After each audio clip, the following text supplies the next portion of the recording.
CIA, before we had all of that, for a couple thousand years, and if you want to get technical about it, you could go back into ancient Babylon. Boy, there she is again.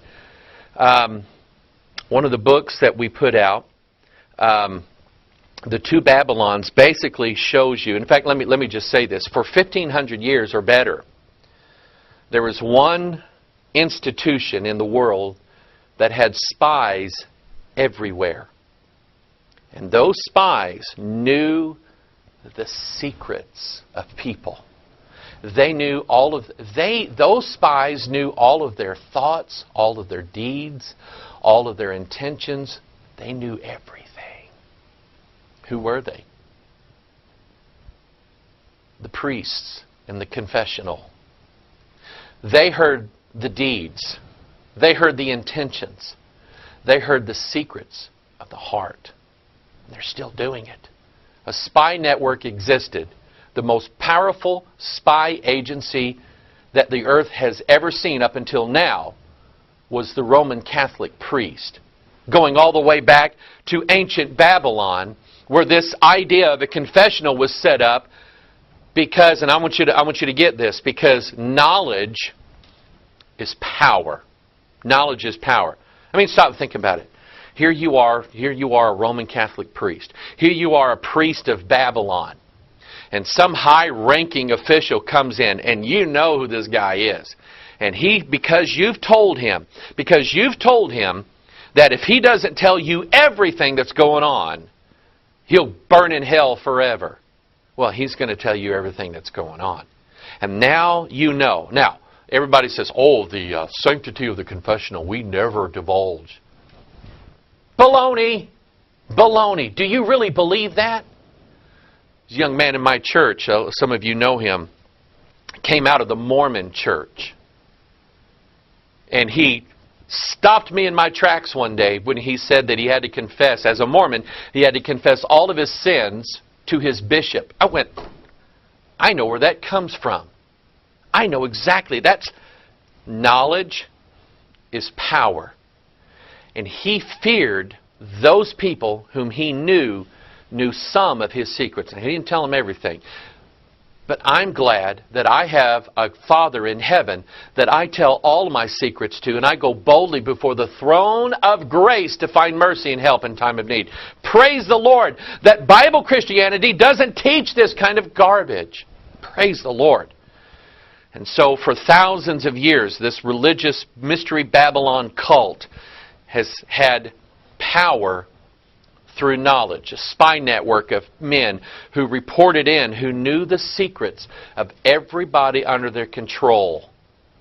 So let's go back to September 11th, 2001. September 11th, 2001. And that started from that day a 46-day time frame. 46, think about that for a while. A 46-day time frame that leads us to October the 26th, 2001. I mean, you have to stop and think about this. Here we are, September 11th, 2001, and we've just been invaded in this country by terrorists. Oh my goodness, I remember, it was awful. Worst day that I could imagine. We probably have a worse day coming. And just like within a time frame of 46 days, all of a sudden we have a 400-page bill called Uniting. Well, it sounds good, doesn't it? Uniting and Strengthening America by providing appropriate tools required to intercept and obstruct terrorism act of 2001. Uniting and Strengthening USA, Uniting and Strengthening America by PATRIOT, USA Patriot Act. This act basically said, you know what, the Bill of Rights, we don't need them anymore. I mean, they just don't work. Okay, they just don't work. Now, a lot of you remember, we've been talking about this ever since Barack Obama came in office. All the little dirty dealings that have been going on over the health care legislation, 2,000 pages of health care legislation that nobody read, all of these TARP funds going out, these bills being passed that both sides of Congress were voting on in committee and approving, and all of a sudden what they voted on and improved on was not what was presented on the House floor for vote. We all know that, and we just went crazy that stuff happened. That's them Democrats for you. Them Democrats, I'll tell you what, they're dirty deeds. Man, they switched the bills all of a sudden. Maybe you didn't know this, or maybe you just forgot about it in 10 years' time. But just like the health care bill, they present this bill out to be voted on, and no one's read it. Do you know why? Because the original bill that was done and open, worked out between the Republicans and the Democrats and the Bush White House, hammered out saying, here's what we need to do, this is what we need to fix. 3:45 in the morning, before the bill was to be voted on in the House, what the Democrats in the House and the Senate and the Republicans hashed out and worked on together, that was pushed aside, and the White House version was injected in at 3:45 in the morning.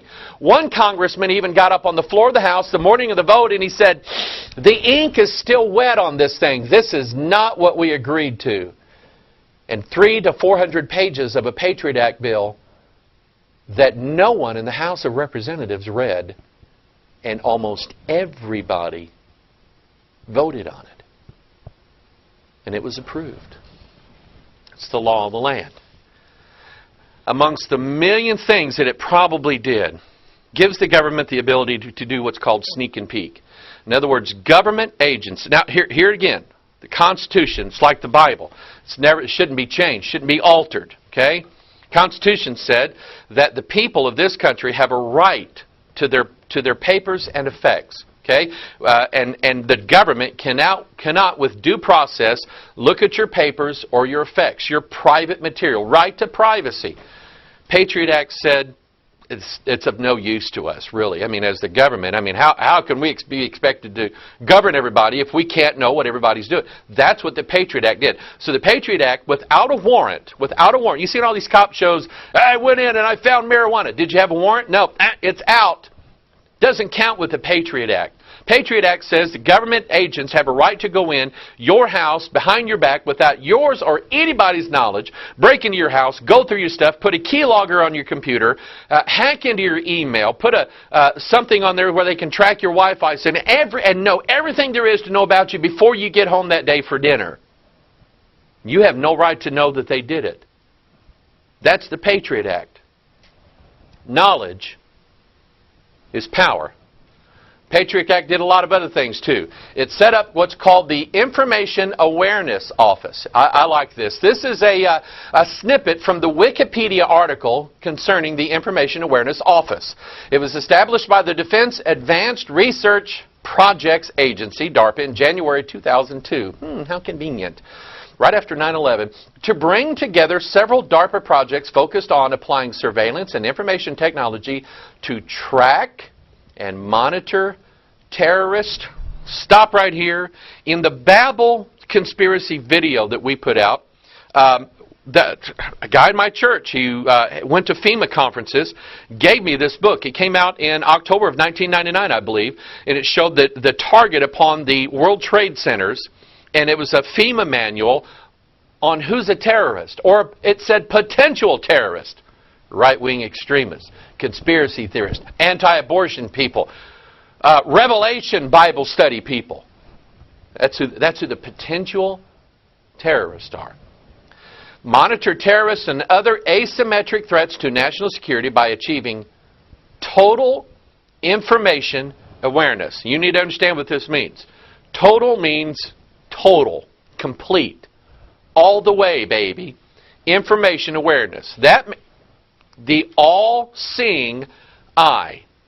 That means that a spirit now working through the agencies of our government, remember it's not the government, it's the principalities and powers and rulers of darkness and spiritual wickedness in high places. That's who's running the show here. They're just building the network. One of those networks is the Information Awareness Office. Through total information awareness, in other words, we have to know everything. Everything. There cannot be any secrets in this country.